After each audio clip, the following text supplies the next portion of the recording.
But first, you got to see this. This is a heartwarming moment out of Wisconsin. After being deployed for nearly a year, Staff Sergeant Ethan Wimmer surprised his son Lincoln at school by dressing up as Gilly the fish. Lincoln was being awarded for his resiliency when Ethan made that big reveal. The two gave each other the biggest hugs, and Lincoln, who kept a picture of his dad in his locker, says he just can't wait to hang out and have fun. How about that?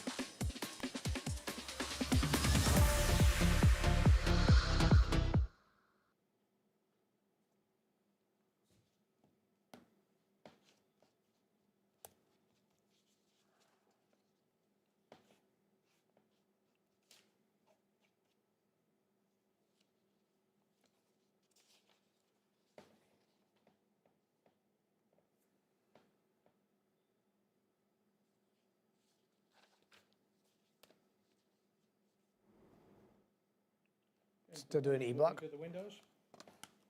We still doing E, George? We'll do the E-block, yes, Okay, sir. got it. All right, we are fired up on TikTok. Ooh, hello, everybody. Hi, James. Hi, Russian. Hello, Freedom Face. Hello, Emmanuel Buzzin. Freedom Face. Okay, ready, Ryan? That's a pretty good Yeah. name. Hi, Max Columbus. Foot is hurting, but it's okay. Thanks for asking, though. Hey, hi. What's up? Hi. Megan J. Place. Hello, everybody. We're going to shoot this real fast. This is the end of the show, so you're getting to see it before anybody else. And then we have figured out, I think, how to route through the knock, so we should be good to go.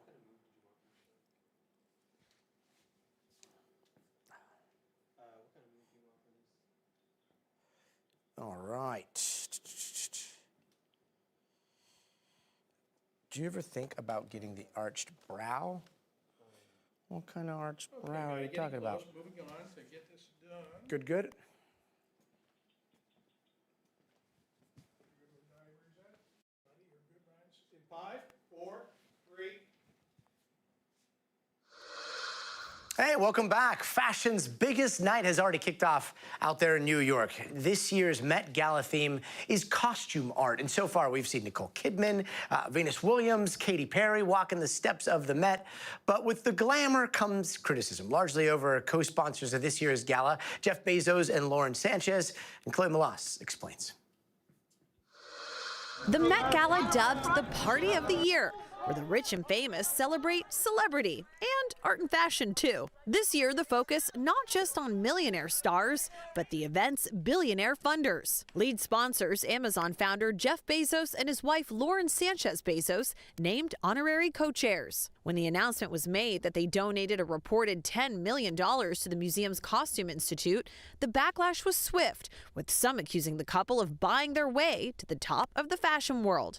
The Met has always understood something the rest of the world is finally catching up to. Fashion is art. Throughout Manhattan, signs of protest and boycott popping up, like these in the subway. And an anti-billionaire group even lining Fifth Avenue with displays of empty water bottles, a nod to allegations about Amazon's workplace conditions. There are always protests around the Met Gala. At the press conference today, Lauren Sanchez Bezos really underscored her and her husband's charitable giving to fashion in a way that I think was maybe directly addressing some of that criticism. Longtime co-chair, former American Vogue editor Anna Wintour, also appearing unfazed at a press preview attended by NBC News, touting that this year they raised more than $40 million. The fashion wing of the Met typically relied on this event's $75,000 tickets. The Institute telling NBC News it's now building an endowment to safeguard for the future. The Costume Institute did not answer our question about the controversy around Jeff Bezos and his wife Lauren. Neither did Team Bezos. The night is a who's who of Hollywood, sports, and culture, with co-chairs Nicole Kidman, Venus Williams, and Beyoncé making her first return in a decade. Adding to the hype of Wintour's big event, the successful release of The Devil Wears Prada 2. Sorry, who is this? The theme here is costume art, how artists have celebrated the human body through the centuries. We got a sneak peek of the new Condé Nast galleries. All right, let's go check it out. Tonight on the red carpet, you can expect skin, skin, and more skin, embracing the body in all different forms. An emotional moment for swimsuit designer Sonia Vera, featured in the disabled body section. As somebody who was in fashion, and then I became disabled about 8.5 years ago. If you would have told me that I would be here, I would have never believed it. Even with the extra tension this year, through all the glitz and glam, the gala can still make its stamp. Chloe Malas, NBC News. Chloe, thank you for that. And it is officially prom season, and millions of high schoolers are preparing for the big night. But between dress costs, hair appointments, even the ticket itself, the cost of prom can quickly add up. That's why one church out in Texas is bringing the community together to help students find their dream dresses, all free of charge. Ryan Chandler shows us how all that's possible. It's a year-round labor of love for one special night. In Plano, Texas, this church transforms into a maze of gowns and gems. Oh my gosh. Giving girls the look they've only dreamed of. It's a lot. It's an extra special moment for Kaylee and her mom, Angela. Oh, this one's pretty. The first time either of them have ever looked for a prom dress. What'd you think when you first walked in here and saw all these dresses? It's amazing. I'm overwhelmed. The fun starts in the aisles stacked with almost 6,000 dresses, almost all of them donated. More than 1,000 volunteers teaming up to collect them year-round and put them on display, keeping all the moms' hands full. I like this one. So great. Okay. That one's definitely It's a special time for Reverend Allison Johnson, the church's pastor turned personal shopper. Prom closet is a magical experience for girls. It really is. She says when this first started 17 years ago, they served just 35 girls. This year, they expect to help more than 1,500. There's always these special stories that come through of a life change, maybe a job loss, or maybe a divorce. And so now they're coming into their senior year as a young woman, and they don't have the means to get the dress that they thought they would be able to get. And a lot of times the moms are so touched. According to prom headquarters, in 2026, it's estimated the average cost is $800 to $1,500 for a prom dress, accessories, and a glam session. You look very beautiful. It's really pretty. It took a few tries, but eventually, Kaylee found the one. Yes. What spoke to you about this one? I just really like the flowers and the different colors. It was really long and like I can twirl in it, so that's the best. It's a huge blessing. Going to prom is expensive, just the ticket alone. So, yeah, to have the dress and the accessories blessed to us is just amazing. Just one more photo shoot down the red carpet, and they're off to the big night.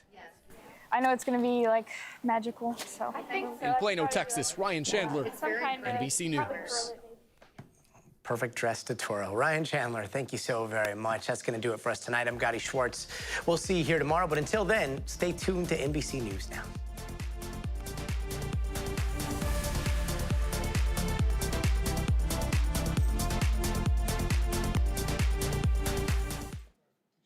Oh, that was sweet. I'd rather watch that than the Met Gala, I think.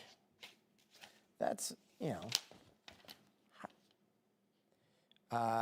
No, because you won't shell out $40K in a ticket. Because what, you think that it's free? Where's Lisa? How is this my fault? Hey, guess what, guys? Guess who's back in the control room today? That's Lisa over there. Oh, wait, it's ahead Lisa of me. It's on top of me. Back.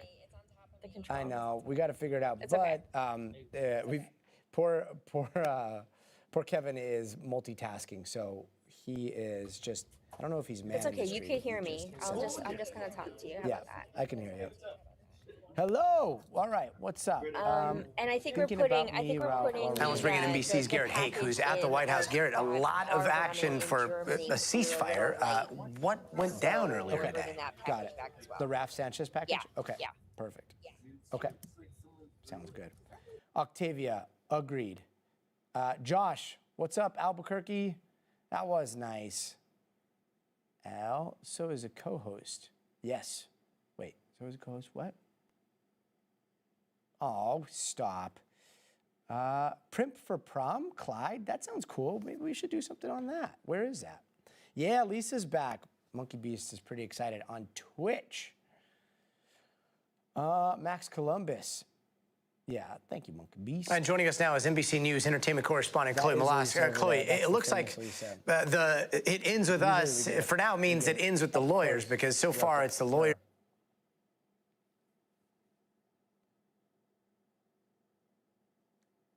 Love the NASA control room shot. It's like Houston, but New York-ier. Clyde, Oklahoma.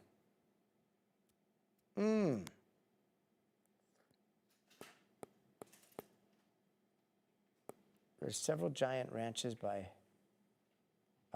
Polidoro Canyon. 3 million. Commander Spock, maybe all of us in the stream, and George can go in on that, because that's a lot. All right, so today we are starting with Iran, Strait of Hormuz, ceasefire. Is it still a ceasefire? Because there was a lot of kinetic action today. U.S. attack helicopters took out, I believe, 6 boats near or threatening the Strait of Hormuz. The Iranians say, or Iranian state media says, that they hit a U.S. warship. Central Command is saying that that's not true. Either way, there is a lot of stuff flying back and forth, whether it's drones or missiles. And so, like, is the ceasefire still holding? That is a question we are going to ask at the top of our show. Then there was this pretty alarming incident that happened out of Washington, D.C. We're trying to figure out exactly what happened. Somebody opened fire. There was some sort of confrontation, Secret Service or some undercover officers, agents were shot at and shot at somebody. And so they have the suspect in custody, and we don't know what the motive is, but and that happened right after what we saw at the White House Correspondents' Dinner. So we're looking at that nexus. And then we've got you guys remember Wall Street Bets and remember GameStop and stonks and all that stuff? Well, the CEO of GameStop now wants to buy eBay. So we'll talk to somebody about whether they have the cash to do it. Tap that screen, guys. Oh, thanks, Octavia. Let's see here. And we've got TikTok. Man, you guys are showing up. YouTube lagging. Twitch, always holding strong. Let's see. 90 out. Yeah. The eBay offer is a little, I mean, it's kind of like an eBay offer where you're like, how much time do I have for this auction before it closes? Right now they're about, I don't know, 18 to 20 billion short, but weirder things have happened near Wall Street. Yeah, so if you guys are tuning in, we've got about a minute before our show starts, and what's gonna happen, that's George back there. In about a minute, see this? I'm gonna go stand over there. I'm gonna hobble because my foot's broken, but we are gonna start our news show. Stay tuned now. It starts every day, 5 o'clock here on the West Coast, 8 o'clock on the East Coast. And the best part about this show is that's our control room. This is our studio shot. I'll probably put up picture-in-picture for some of it. Then during commercials, it'll just be you and I, and we'll be able to chat. And if you have questions about some of the things that you saw during the show, then we will chat about them then. But for now, I'm gonna come stand right over here, and then the full show is about to start. So stay tuned. Position G, sir. Line 10 seconds. Thanks, George. Have a good show, everybody. Eyes back at you. 5, 3.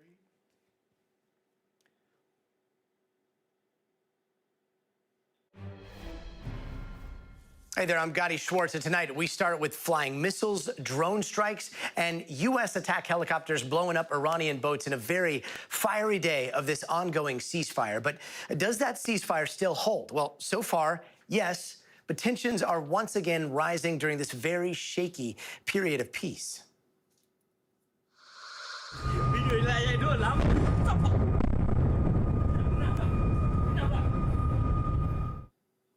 All right, so let's start with that explosion. UAE officials say that was an Iranian drone that sent those huge plumes of black smoke into the air. They say over a dozen missiles and drones entered their airspace earlier, at least one of them sparking a fire at this key oil facility. And just a little after that, the United States military says they used attack helicopters to blow up Iranian boats after claiming Iran came at them with missiles and drones. Now, this comes on the first day of Trump's new mission called Project Freedom, which promises the U.S. will guide stranded ships through the Strait of Hormuz. Meanwhile, both the United States and Iran continue to claim their dominance over the waterway. Iranian state media says a U.S. warship was struck. CENTCOM is posting earlier today. They're saying that that was false. All while in Oman, officials there say a residential building was targeted. We also heard from the government of South Korea, who said an explosion happened on one of their cargo ships. President Trump then telling South Korea to come and join the mission in the Strait of Hormuz. Meanwhile, gas prices here at home now up nearly 50% since the war with Iran started, pushing real close to nearly $4.50 per gallon nationally. Here in California, some areas have been seeing prices near $9. All of it sparking those endless questions on what the ceasefire actually means right now and whether there's any end in sight. Now let's bring in NBC's Garrett Hake, who's at the White House. Garrett, a lot of action for a ceasefire. What went down earlier today? Well, what we know about is this. The Iranians fired at this port in the UAE. The UAE says they shot down everything that was coming in, but there does seem to be some pictures of flames on a boat in that port, so it's a little bit unclear what happened there. And there's the shootings that happened, according to CENTCOM, on some merchant vessels, some commercial vessels that were being protected, although not necessarily escorted by the U.S. through the strait. There were boats, missiles, drones involved. The U.S. says it shot down all of that. The president downplaying all of this, basically saying that nothing really got hit, so it may not count against the ceasefire, but it certainly is some degree of resumption of hostilities, or at least these two sides kind of testing each other's willpower at this moment. So nothing got hit on our end, so that's the ceasefire is still holding. Interesting. We also saw the president urging South Korea to join the United States on their mission at the Strait of Hormuz. It sounds like the Treasury Secretary, Scott Bessent, might have also urged China to wade in. Where does all that stand?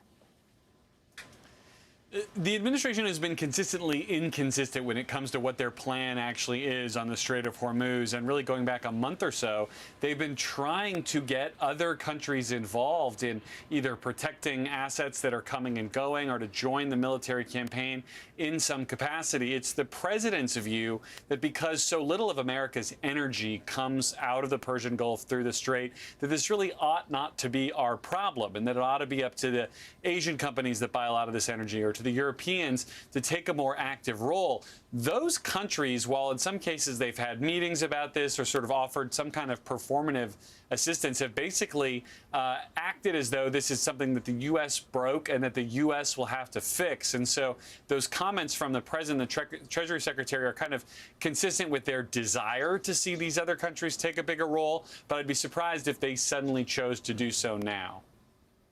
And meanwhile, what's the latest on the deal here?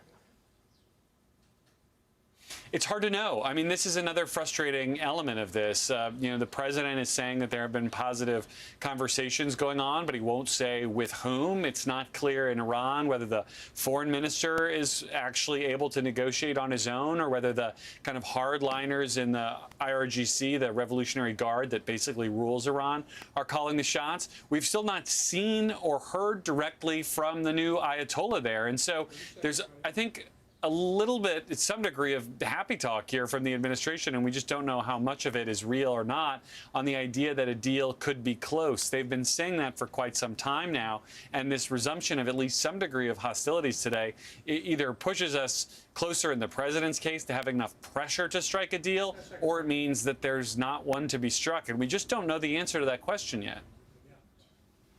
Garrett Hake at the White House. Garrett, thank you. And for more on that, let's bring in NBC News military analyst Colonel Stephen Warren. Colonel, great to see you. How close to a full break in the ceasefire do you think we are here? I think we crept close, but what I've noticed is, this was sort of an action, a reaction, and a counteraction situation, right? The U.S. sent destroyers through the straits, the Iranians fired, the U.S. fired back, but now the guns have sort of fallen silent, and so we want to see if those guns will remain silent. The problem is that the Iranians view ships going through the strait as a violation of the ceasefire. So there's been a violation, there's some fire and counterfire, but we're safe now. Let's see what tomorrow brings. When talking about this Project Freedom and the United States guiding ships through the Strait of Hormuz, logistically, how does that work? Is this the United States military, the Navy, sailing right next to another ship? Are they doing this somewhat remotely? Are they doing this with aircraft? What does it look like in waters that are very contested and could possibly have mines in them?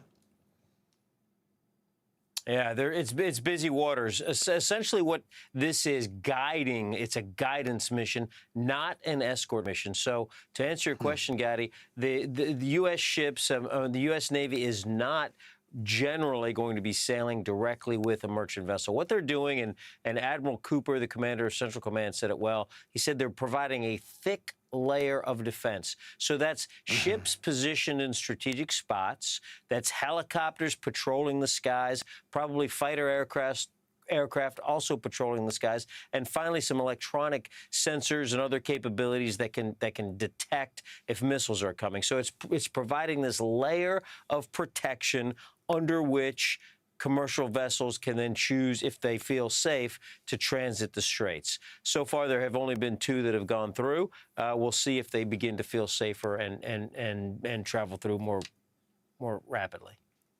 And again, the Strait of Hormuz is so narrow.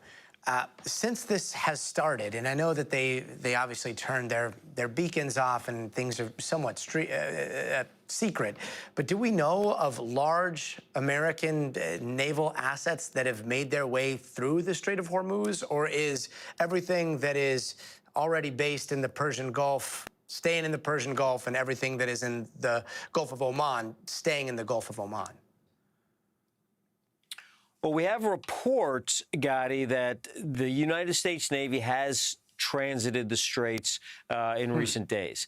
We have those reports. We haven't seen a picture yet of the U.S. Navy actually in the Persian Gulf, so we don't know for sure. But we've been told that some ships, American warships, to be clear, have transited those straits. And these are heavily armed. Obviously, they've got great defenses. It's a little bit different than a merchant vessel transiting the strait, Gadi.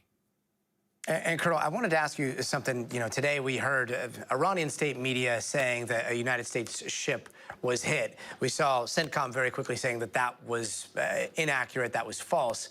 And yet, in this conflict, do you see potential of the United States and the public here not really getting a full, accurate depiction of what may be happening because so much is being fought in this propaganda war online?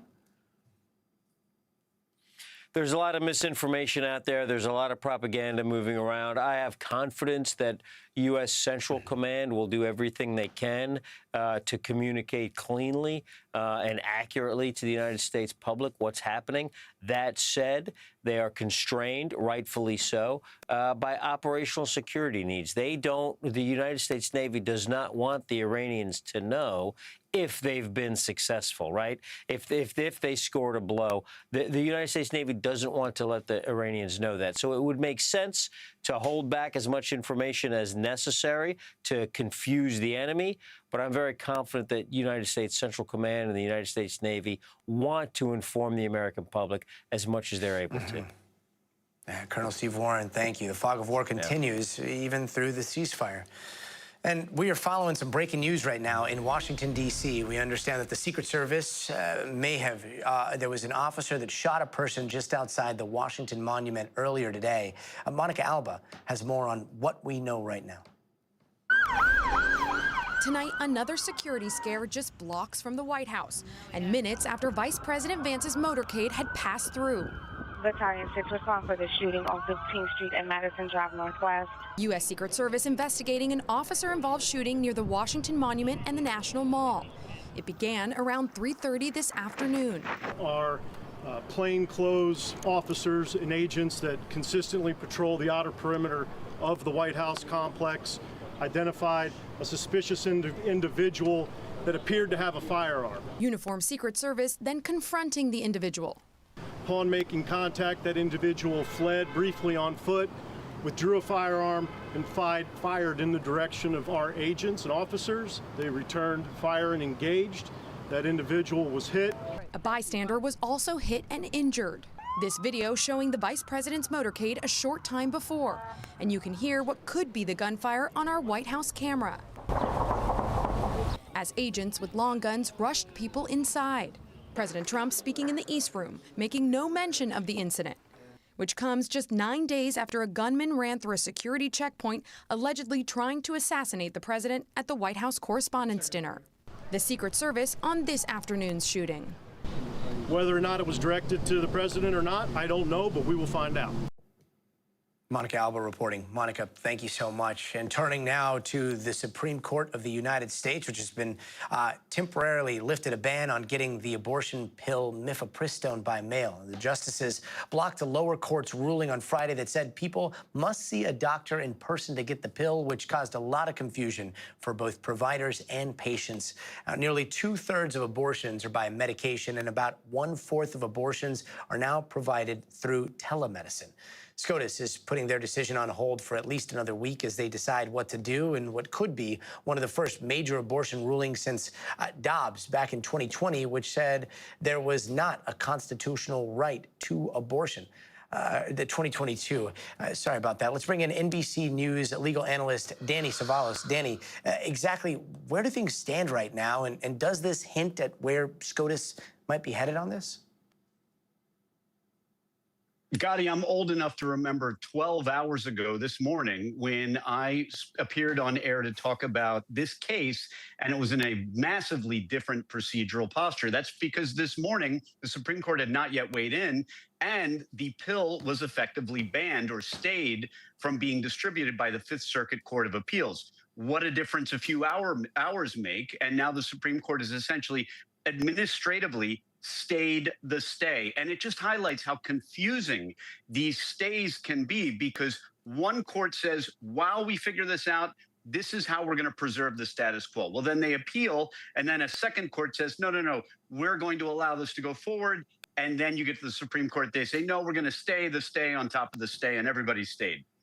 All that's happening now with all of this churning water is that courts are trying to preserve the status quo while they decide the case on the merits. And this is a classic example of how a stay is only as powerful as the court that issues it. And in this case, the Supreme Court has an administrative stay now, and that is going to change in the future when they decide the case. It seems like there are legal frameworks around abortion that are still up in the air, yet SCOTUS, it seems to be maybe, and again, we don't have the full decision yet, but possibly sidestepping some of that? Do you see any of that? And if they are, what are they trying to steer clear of? So I would say that at this stage in the case, we're still so early on. And a good example of that is that the parties are still arguing about something called standing. Standing is a threshold constitutional question that asks the rhetorical question, what business is it of yours to even be in this litigation? It's something that's resolved at the very beginning of litigation, but it doesn't feel that way, because there have been stays and injunctions and appeals of those injunctions, and then the next court stays it. And so therefore, therefore, it is impossible to decide whether or not what's going to happen ultimately in this case until it's decided on the merits. We'll be checking back with you soon. Danny Savalos, thank you so much. And over the weekend, we saw an abrupt end to Spirit Airlines. And now tons of people are scrambling after their flights got canceled. Thousands of pilots and flight attendants are out of a job. This was the moment a Spirit's pilot gave an emotional farewell on his final flight. Listen. Thank you for your support over the years. And onward and upward, right? Let's go. God bless you all. Onward and upward. NBC's Tom Costello has more on all the chaos that's ensued. Grounded and never to fly again as Spirit Airlines, the carrier's planes are tonight parked at airfields nationwide. Tens of thousands of customers stuck. I have a family of 6. It's a couple $1,000s just to get home now because they decide not to fly us home. After Spirit's creditors rejected a government bailout, the airline's chief financial officer wrote in a court filing today, there are no longer any viable paths to a restructuring or continued operations. Today, Trump DOT Secretary Sean Duffy blamed President Biden for blocking a proposed merger with JetBlue in 2024. That merger would have been better for customers, and he still said no to it. But Biden's DOT Secretary Pete Buttigieg said the war and higher fuel prices were to blame.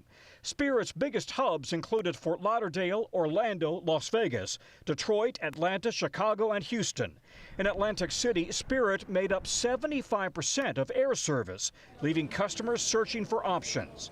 17,000 employees now out of work, many emotional, in front of company headquarters today. I get on the phone with some of my family and friends at Spirit, and, we just start crying.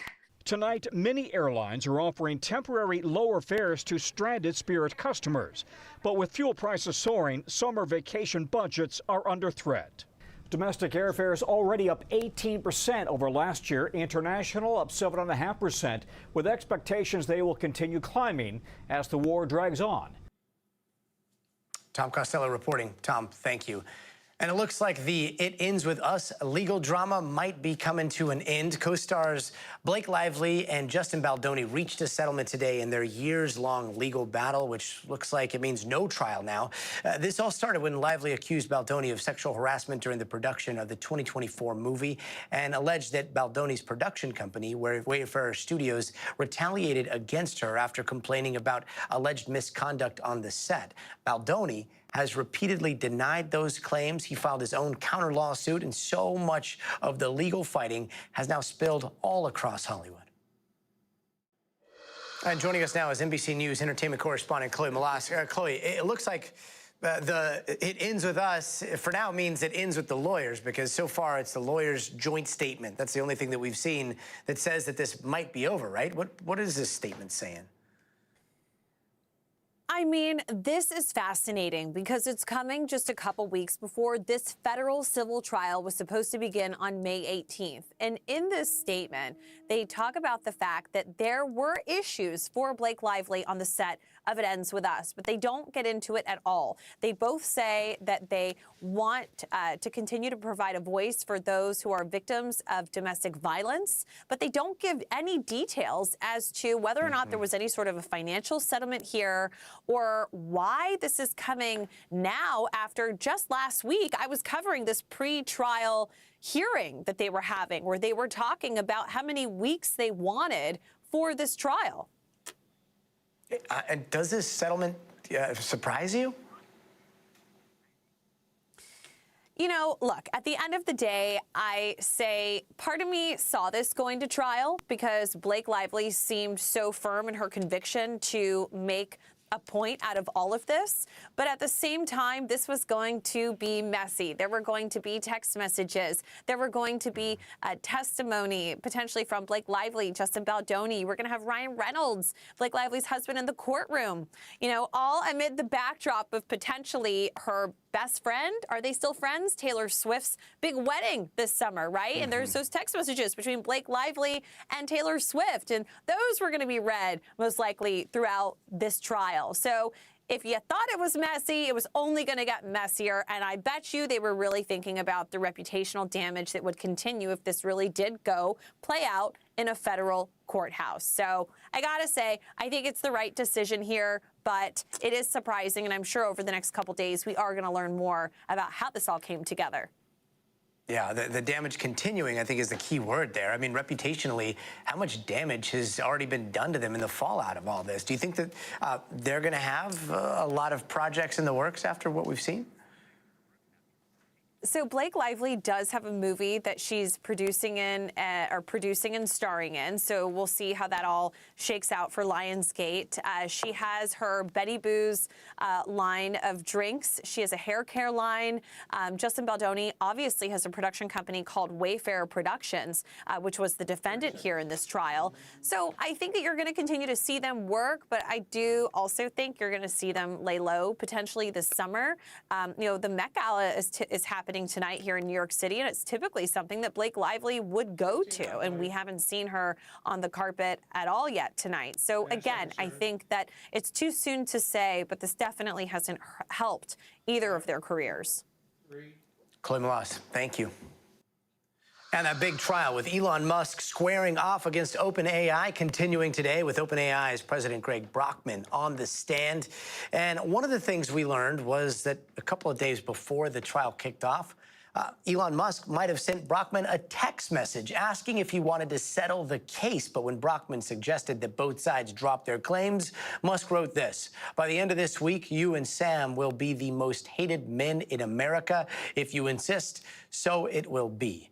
Meanwhile, Brockman spent most of the time on the stand defending accusations of being greedy as Musk's lawyer presented this evidence that even though Brockman never invested any money in OpenAI, he now owns a part that's worth $30 billion.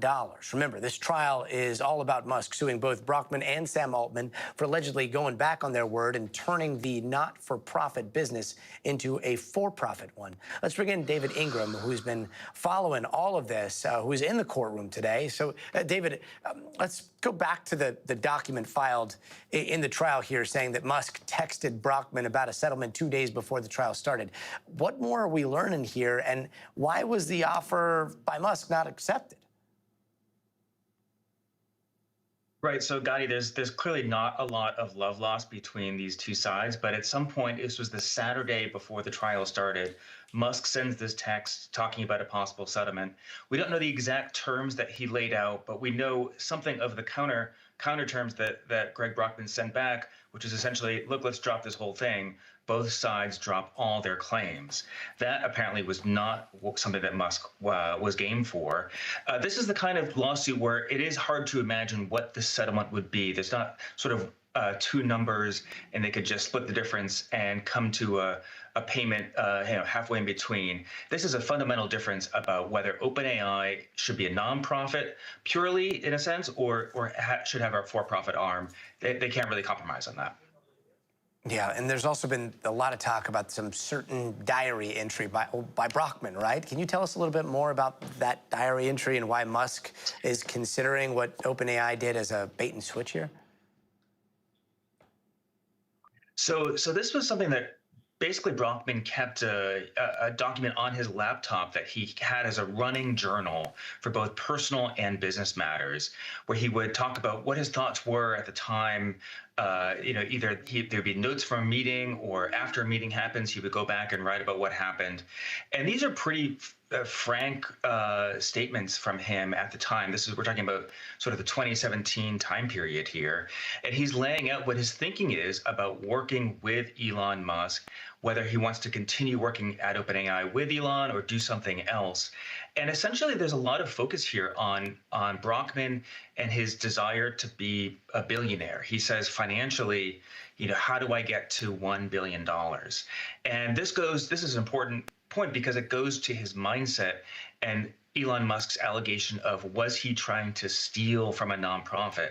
There's another entry in this diary where Brockman talks about how he doesn't think he would be able to convert OpenAI from a nonprofit to a for-profit without a nasty fight. That's essentially what we're getting this week in this trial. Yeah, that's exactly what's happening. What else stood out from his testimony today? Well, you mentioned that $30 billion number. This confirms what I think has generally been thought, that Greg Brockman got a big stake of OpenAI as the for-profit arm. And his defense was, look, this was given to me back in 2018, years before ChatGPT was released. He had no idea that this stake would be worth $30 billion today. But what we saw in court today was the lawyer for Musk really trying to mention this number almost as often as he possibly could. So he just asked question after question of, where did this $30 billion come from? Are you sure you want the whole $30 billion? Would $1 billion be enough for you? If that's enough, how about you give the other $29 billion back to OpenAI as a company? And so I think this constant repetition of $30 billion, $30 billion, $30 billion was something that Musk lawyers were trying to drive home for the jury as they're trying to paint this picture of OpenAI allegedly being looted by its current executives. Yeah, and that trial continues. David Ingram, thank you so much for your reporting. Don't go anywhere. Up next, a dramatic video from Newark Airport. The insane damage caused by a United jet as it came in for a landing. We're going to show you the moment it happened. Plus, a deadly outbreak has now forced a cruise ship into quarantine at sea. How it all unfolded coming up. And also, we're trying a little something different here. If you see this QR code, feel free to scan it through with your phone. You can chat with us live during the breaks. That's going to take you to behind-the-scenes streaming on YouTube or TikTok or Twitch. Swing by and let us know your thoughts all hour long. All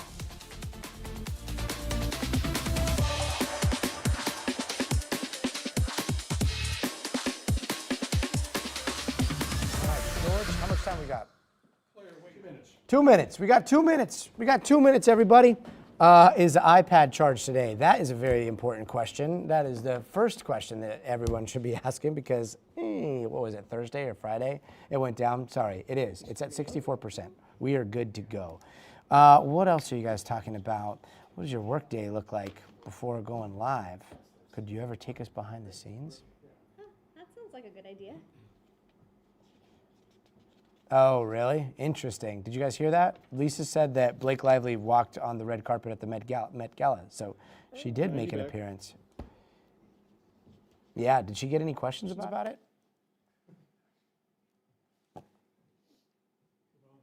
Ah, interesting. What was she? Yeah, do you know what it was? Not that I would know at all either. I don't know anything about that stuff. Anyway, yeah, that's you, Pachanga. Let's see. Don't have her. Well, what we're hoping is that people watch on the big screen TV, they keep that on, and then they can also just join in on the phone. That's what we're hoping, Jay Place. But honestly, it's really just about experimenting with this two-way street that I truly, truly believe in. All right. We've got... All right, so we've got quite a bit coming up. We've got this thing called the Mangione effect that we're going to be talking about a little bit later with Steve Patterson. But first, we got Camila Bernal. She is in the studio with the most, it's a cruise ship story that, yeah, go for it. Archival Versace with the 13-foot train. That's what Lisa says. 10 seconds. Here we go. True. In exactly. 5, 4, 3. Hey, welcome back. Here are some other headlines we are watching tonight. Britney Spears has pleaded guilty to reckless driving following her arrest last month. The district attorney dismissed the suspicion of DUI charge, and Spears has since entered a treatment facility. She was sentenced to 12 months of probation and 1 day of jail. And some shocking video shows a United flight carrying 230 passengers hitting a truck and a lamppost while coming in for a landing at Newark Airport on Sunday. Miraculously, no one was seriously hurt, and United says the entire crew from that flight has been pulled from service while they conduct a rigorous safety review. And former New York Mayor Rudy Giuliani is in the hospital with pneumonia. His spokesperson says he's in critical but stable condition. He was diagnosed with a restrictive airway disease from the 9/11 terror attacks, which apparently makes his condition more complicated. And turning now to that outbreak on a cruise ship that has killed 3 people so far and left several others seriously ill. The World Health Organization confirming the deadly outbreak of hantavirus as the ship itself was turned away from docking at the West African nation of Cape Verde out of caution. But with 149 passengers still on board and still in quarantine, questions are still swirling as to how this outbreak happened and when those on board will finally be able to get off that infected ship. Let's bring in Camila Bernal to talk a little bit more about this outbreak. So Camila, hantavirus, that's something we normally hear about happening in the west of the United States, in kind of the desert west. How did it get on a ship so far out? Well, the virus is basically everywhere, and there is specifically a variant in South America, and it's possible that it's that variant that infected all of the people on the ship. Now, the question is, did they get it before they went on the ship because they took off from Argentina, so maybe they got it in Argentina? Or did they get it actually on the ship? Maybe there were some rodents on the ship, although a lot of the people that we spoke to that have been on this ship have said that it's clean, that it is a great ship, but there's still a lot of questions and investigators that are currently on the ship, but they're stuck. Yeah. There's all these people there who are literally stuck, including 3 who have symptoms. And they are obviously still on the ship, cannot get off. And we're starting to hear from some of these passengers, including 17 Americans who are on the ship, one of them posting on TikTok and posting a very emotional message. Take a listen to part of what he said. And what's happening right now is very real for all of us here. There's a lot of uncertainty, and that's the hardest part. All we want right now is to feel safe, to have clarity, and to get home. And so just imagine being on that ship knowing that 3 people have died, that another one is in the hospital, and that 3 others have symptoms, and you're just stuck. That's why they're feeling that way. What are they trying to do to contain it on the ship? So they have medical personnel on the ship. They obviously have the people who have symptoms on quarantine. They're asking people to stay in their rooms. So it's, of course, very uncertain as they just essentially can't get off and have to just be stuck in their rooms. And in the meantime, the World Health Organization says that they're trying to test and sequence the virus to see exactly what the next steps could be for a lot of these people. Wow, and just looking at those dates, I mean, it seems like April 11th. Any word on when they're gonna be able to get off the ship? Because this is not like a misconnection or something. You're stuck on a ship. What happens to travel? Hopefully they can get off soon. They've been on that ship for about 3 weeks. Wow. It's been, I mean, I've looked at some of the pictures and some of the things that people have posted. It was an incredible trip for a lot of people. Beautiful scenery, animals, but it's unclear exactly when now this beautiful trip turned into a nightmare is going to end, because it is going to take scientists to really figure all of this out before any of the local governments feel comfortable enough letting all these people off the boat. Wow. Camila Bernal, thank you. And 2 people are dead and several others hurt after a driver rammed his car into a busy pedestrian street in Germany today. NBC's Raf Sanchez has more for us. Chaos moments after a driver slammed this white SUV into a crowd in Germany. Bystanders desperately attempting CPR on one of the victims. Tonight, Leipzig authorities calling it a rampage, saying 2 people were killed and 2 others severely wounded. The driver arrested at the wheel of the crashed car. Police say he's a 33-year-old German citizen, but his motive for the ramming remains unclear. We're talking about a violent rampage here. We're working on the assumption this was the act of a lone perpetrator, says this police official. Emergency services swarming the scene, but authorities say there's no further danger to the public.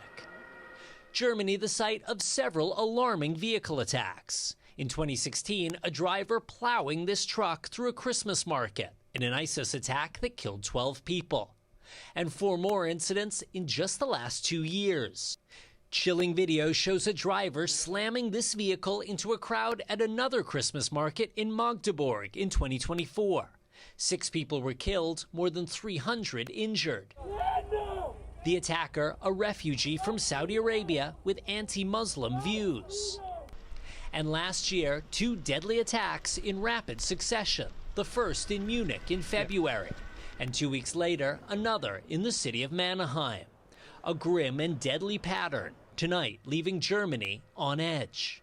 And Germany has very strict privacy laws, which means authorities often don't release a lot of details about suspects. So it could be some time before we learn about the motive here. In previous car ramming attacks, we have seen a really wide range of motivations, from Islamist jihadist terrorism to far-right extremism, and in some cases, just very, very severe mental health issues. Ralph Sanchez, thank you. And coming up, what we are learning about the deadly Palisades fire, that case. Prosecutors say a suspect was fixated on a high-profile killing. Which one and why it matters? Coming up next.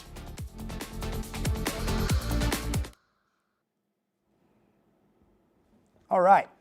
We got how much? Hello. Let's see. We've got, oh, golly, what is the disease? Why not the description? So it's hantavirus. We should have probably given a little bit more of a description. Hantavirus is, it manifests early on as kind of like flu-like symptoms, very high fever. A lot of times it will progress into fluid in the lungs. It's what Gene Hackman, if you remember that horrible death in New Mexico, you know, yep. Okay, got it. Lisa's giving us a heads up. What's our time back? We got 2:15, yep. 2:15. We got Patterson right over here. Hello, Steve. How's it going? Hello. Hello, chat. Hello, chat, Hello, he says. Chat. How you living, chat? Everybody good? It's a surprise what he's going to talk about. It's an interesting one, even for people in California, even for people in Los Angeles that don't realize all these details. Everybody's like, yo, what up, Patterson? What up, y'all? Including a person named Redacted. Oh, It's not, I'm not redacting it. Their name is Redacted. That's their name. That's a great name. Yeah. And Raven also, or Raven? Raven. I think it's Raven. You think it's Raven? I think it's Raven. R-A-V-I-N? Oh, could be Raven. Could be Raven. Pachenko, we are covering the Met. We covered it a little bit, and we've got some more coming up towards the end here. Major polarization seems to get me involved. I'm allergic to polarization, but I hear you, Commander. And then Clyde says hello. Hello, Clyde. Dude, great jacket, by the way. That's a sick one. You look cool. Houndstooth? Are you kidding me? I appreciate I'm that. gonna borrow that for tomorrow. That, brother. You got this. I gotta go to, yeah, Anytime. I gotta go do some I like stuff. the black on black. You're looking slick. Oh, this is my When favorite. did you start wearing sport coats again? Well, it depends. It depends on what's happening in the world. I see. And so, So today's a you very know, buttoned up day, I see. ceasefire usually means I don't have to, but ceasefire was not very cease-ish Wasn't today. cease- No, didn't there was a fully lot of, cease. yeah, Yes. emphasis on the fire of the ceasefire. Yeah. So, True. yeah, That's fair. yeah, but it's just it's a crazy world. But LA, you know, we want to think that maybe things will be okay tomorrow. Yeah. So, let's see. Canada is not invisible, Clara. We love Canada. I love Canada. Patterson loves Canada. I love Canada. George loves Canada, even though he's stressing about the time. What's our time back? 20 seconds. 20 seconds. That's plenty of time to get another question in. All right. How about no? Let's just be happy with each other, Commander Spock. 10 seconds. 10 seconds. Here we go. Standing, please. In 5, 4, 3. And welcome back. We are now here with some disturbing new details about the man accused of starting this deadly Palisades fire in California that we saw last year. Tonight, we are learning that that man, police say, started those fires. He was allegedly angry at the world, angry at capitalism, and might have been fixated on Luigi Mangione. And he may not be the only one to have been allegedly influenced by the killing of the United Healthcare CEO. Joining us now is NBC News correspondent Steve Patterson. Steve, so first of all, the details that are coming out about this case are pretty eye-opening. What did you learn today? They are, and you and I were talking earlier. I think it gets lost in the sauce a little bit with the investigation, with, of course, you know, hundreds of people who lost their homes, the fact that they said firefighters ran out of water, that where was the mayor? There was a lot of discussions going around this that I think we forget that there's a person essentially accused of starting this fire. His name's 30-year-old Jonathan Rendernecht. He is accused of starting the fire that rekindled, that then went into this horrible situation in the Palisades. Prosecutors are now saying, they said before he was acting erratic. And remember, this guy was an Uber driver, like very close to the night of the fact that this happened. And passengers were saying things like he was driving erratic, he was acting erratic. Part of this new document, a new memorandum that's coming out in relation to his trial, which will be upcoming, says essentially that not only was he talking about just the erratic nature of his life, but also a little bit about sort of this eat the rich mentality, specifically on Luigi Mangione, talking to drivers about that, and then looking into his search history online, some of his social media, which, you know, he was looking at things like Free Luigi, Let's Kill All Billionaires was a quote attributed to him. When investigators finally pulled him in and arrested him, they asked, why would anybody set a fire like this? And he said, what happened with that CEO is the reason why people get desperate. And he's saying this was a crime of desperation because the rich are essentially, he used these words, enslaving us. And so he was using verbiage that's related to Mangione and then cited him several times during the course of this interview. And once again, it does seem like, I don't know, AI may have at least factored into discovery here or factored into some of the evidence? So part of this, there was a chat GPT search that was refined dozens of times. And what he wanted was an image of what he described as rich people watching a city burn. That was in the document inside of this file, and this haunting image that ChatGPT created, essentially of a city on fire and people on a hilltop watching it. What prosecutors said that was so haunting is how close it was to what actually happened in the Palisades, which is sort of part of the case, obviously, that they're building now. One of the other things that we've been talking about is this is not the only, I mean, we can't say it's Mangione inspired, but there are other cases where Mangione's name comes up in something that seems kind of unrelated. Yeah, a lot of it is sort of tangential, right? But they're calling it the Mangione effect. Another one is 2025. You remember the Massachusetts woman drives to the Capitol. She's on a mission, and these are her words. It's a quote, on a mission to essentially kill members of the GOP, says she was in part influenced by Mangione. Prosecutors really tried to tie, if you remember, the NFL headquarters shooting to Mangione, not because the shooter referenced that, but because of the style, leaving sort of a breadcrumb trail of notes behind so people would find him, so they would see his message. His message happened to be different, but same style. And then I was reporting today on this, you remember this warehouse that burned down in California, Ontario, California, a warehouse with like $500 million worth of products, a 1 million acre warehouse burned to the ground. A worker inside was filming as he was lighting stuff on fire, talking about fair wages and the dregs of capitalism and things need to change, and then referencing, saying the style was a Mangione style. So again, we've heard it multiple times, not always directly related, but it's enough to have some pause about it. Yeah, we've seen ideologies, you know, like the religious ideologies, sometimes fundamental ideologies. This is a whole different type of ideology that people are expressing all the time on social media. This anger at the upper class and the billionaire class. How do law enforcement, like, how do you even start to investigate or proactively look into some of this? The first thing is by calling it out, right? By acknowledging that at least some vestige of it is happening. Now, again, in all these cases, and Mangione, by the way, we should say, released a statement after the White House correspondent shooting, saying essentially, keep your name out of my mouth. He was saying, like, Mangione doesn't, his attorney releasing a statement saying, Mangione doesn't condone political violence. Obviously, he has a trial coming up, so maybe that's part of sort of the discovery of that. But prosecutors, including the U.S. attorney here in California, saying, quote, there's an extremely disturbing trend where people are resorting to violence to communicate political messages or economic messages. So it's officials taking note of it, saying it's happening. And I think that's sort of the first step to seeing that this is a trend. And there's nothing wrong with people getting angry, especially online. That's in many ways what it's for. The problem is when you take action and you hurt other people. And that's what authorities want to stop. Yeah, fascinating. Yeah. Steve Patterson, thank you so much.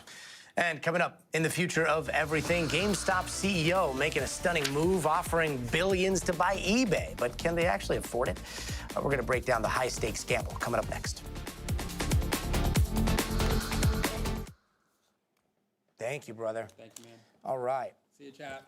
Hope that made sense, guys. That made perfect sense. You always break it down so beautifully. I'm going to pick a stock and talk about why I think it's interesting, and that stock is... Love you, man. All right. GameStop. What's your favorite roller coaster? I've never been to Epic Universe. Let's see. People are getting hurt by billionaires. I can see why you feel that way. Totally get that. Religious extreme ideology. People are suffering. Yeah, you guys have some really good points. Z-Bot, I mean, it's not about Mangione. It's about having the same complaint as him.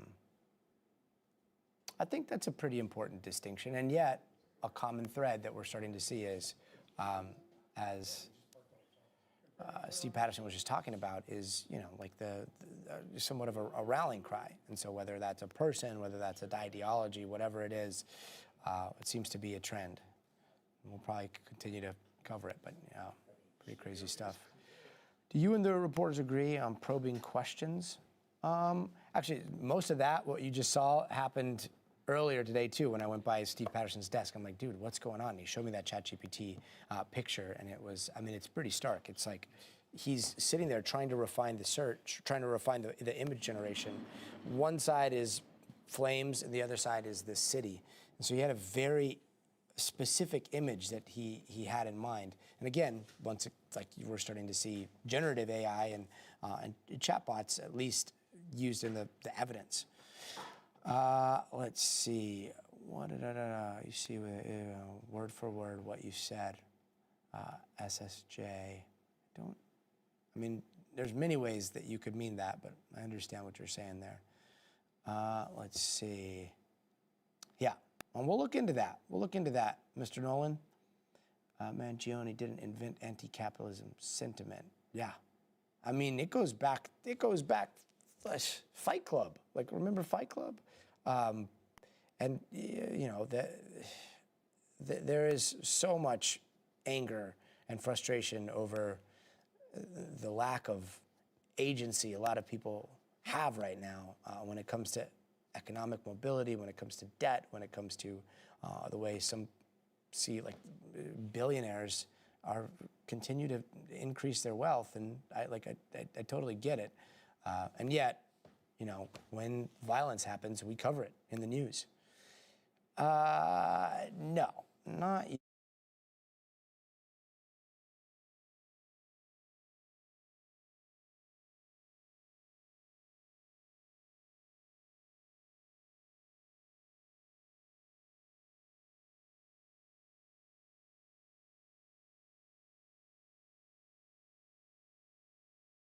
But is just, let's see, on air, what's going on here? Picture in picture, no, it's still there. Oh yeah, I can understand the sentiment. Yeah, me too, but the killing is obviously not something I can understand. Mute, oh.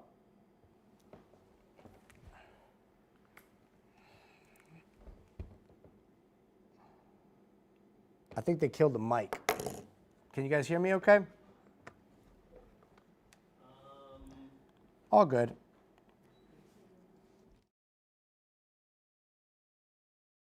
We did edit that down a little bit because there was a lot of awkward silence. I'm sure you saw the original one, but a lot of awkward silence in between, being like, wait, hold on. I'm trying to do the math, but let's try to do the math here. $9 billion in cash, another maybe $20 billion in a loan. They're still short like $20 billion, right?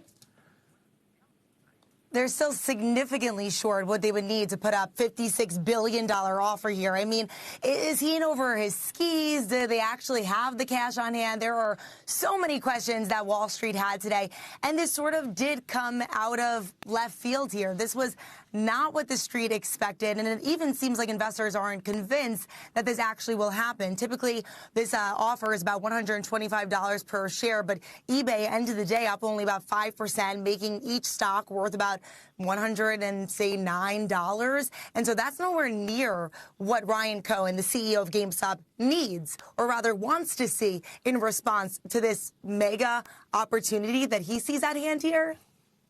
Yeah, and Brooke, yet in an alternate universe, I can already see, the movie right now. This is the part of the movie, the second movie, where we're talking about it and we're like, the math doesn't add up here. And then all of a sudden, Roaring Kitty or somebody else puts on their headband and then hits up those day traders. And then the next thing you know, you see some sort of weird, unlikely stonk-style market move that ends up generating all that cash. Like, is that truly a possibility?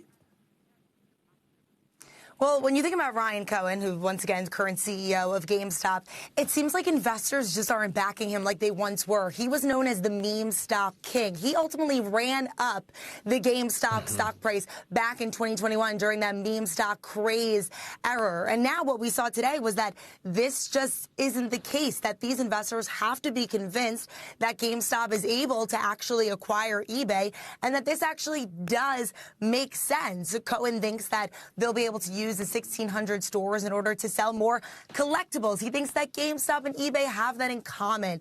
But I think that right now they're just not convinced, and we're not seeing the reactions like we used to when the meme stock rally was really going up back in 2021. Keep in mind, after he did take a significant stake in GameStop, he then became the chairman in 2021 and the CEO in 2023. I think he's hoping something similar will play out here. Yeah, what happens when memes hit Wall Street, hits the news in 2026? That is yet to be seen. Brooke, thank you so very much for joining us. And still to come, the Met Gala's glitz and glam is currently underway, but the big money backing it is sparking some backlash. What's driving that controversy up next? But first, you got to see this. This is a heartwarming moment out of Wisconsin. After being deployed for nearly a year, Staff Sergeant Ethan Wimmer surprised his son Lincoln at school by dressing up as Gilly the fish. Lincoln was being awarded for his resiliency when Ethan made that big reveal. Two gave each other the biggest hugs, and Lincoln, who kept a picture of his dad in his locker, says he just can't wait to hang out and have fun. About that.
Welcome back. Fashion's biggest night has already kicked off out there in New York. This year's Met Gala theme is costume art. And so far, we've seen Nicole Kidman, Venus Williams, Katy Perry walking the steps of the Met. But with the glamour comes criticism, largely over co-sponsors of this year's gala, Jeff Bezos and Lauren Sanchez. And Chloe Malas explains. The Met Gala dubbed the Party of the Year, where the rich and famous celebrate celebrity and art and fashion, too. This year, the focus not just on millionaire stars, but the event's billionaire funders. Lead sponsors, Amazon founder Jeff Bezos and his wife Lauren Sanchez Bezos, named honorary co-chairs. When the announcement was made that they donated a reported $10 million to the museum's Costume Institute, the backlash was swift, with some accusing the couple of buying their way to the top of the fashion world. The Met has always understood something the rest of the world is finally catching up to. Fashion is art. Throughout Manhattan, signs of protest and boycott popping up, like these in the subway. And an anti-billionaire group even lining Fifth Avenue with displays of empty water bottles, a nod to allegations about Amazon's workplace conditions. There are always protests around the Met Gala. At the press conference today, Lauren Sanchez Bezos really underscored her and her husband's charitable giving to fashion in a way that I think was maybe directly addressing some of that criticism. Longtime co-chair, former American Vogue editor Anna Wintour, also appearing unfazed at a press preview attended by NBC News, touting that this year they raised more than $40 million. The fashion wing of the Met typically relied on this event's $75,000 tickets. The Institute telling NBC News it's now building an endowment to safeguard for the future. The Costume Institute did not answer our question about the controversy around Jeff Bezos and his wife Lauren. Neither did Team Bezos. The night is a who's who of Hollywood, sports, and culture, with co-chairs Nicole Kidman, Venus Williams, and Beyoncé making her first return in a decade. Adding to the hype of Wintour's big event, the successful release of The Devil Wears Prada 2. Sorry. Who is this? The theme here is costume art, how artists have celebrated the human body through the centuries. We got a sneak peek of the new Condé Nast galleries. All right, let's go check it out. Tonight on the red carpet, you can expect skin, and more skin, embracing the body in all different forms. An emotional moment for swimsuit designer Sonia Vera, featured in the disabled body section. As somebody who was in fashion, and then I became disabled about 8.5 years ago. If you would have told me that I would be here, I would have never believed it. Even with the extra tension this year, through all the glitz and glam, the gala can still make its stamp. Chloe Malas, NBC News. Chloe, thank you for that. And it is officially prom season, and millions of high schoolers are preparing for the big night. But between dress costs, hair appointments, even the ticket itself, the cost of prom can quickly add up. That's why one church out in Texas is bringing the community together to help students find their dream dresses all free of charge. Ryan Chandler shows us how all that's possible. It's a year-round labor of love for one special night. In Plano, Texas, this church transforms into a maze of gowns and gems. Oh my gosh. Giving girls the look they've only dreamed of. It's a lot.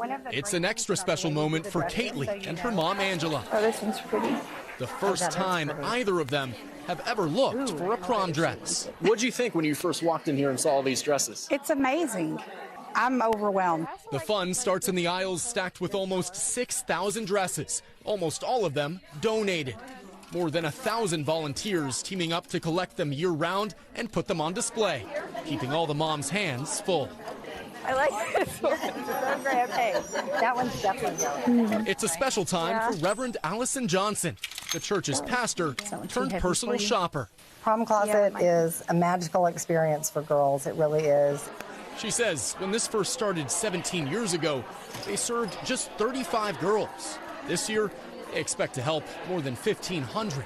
There's always these special stories that come through of a life change, maybe a job loss, or maybe a divorce. And so now they're coming into their senior year as a young woman, and they don't have the means to get the dress that they thought they would be able to get. And a lot of times the moms are so touched. According to prom headquarters, in 2026, it's estimated the average cost is $800 to $1,500 for a prom dress, accessories, and a glam session. You look very beautiful. It's really pretty. It took a few tries, but eventually, Caitlin found the one. Yes. What spoke to you about this one? I just really like the flowers and the different colors. It was really long and like I can twirl in it, so that's the best. It's a huge blessing. Going to prom is expensive, just the ticket alone. So, yeah, to have the dress and the accessories blessed to us is just amazing. Just one more photo shoot down the red carpet, and they're off to the big night. I know it's going to be like magical, so. In Plano, Texas, Ryan Chandler, NBC News. Perfect dress to twirl. Ryan Chandler, thank you so very much. That's going to do it for us tonight. I'm Gotti Schwartz. We'll see you here tomorrow, but until then, stay tuned to NBC News now.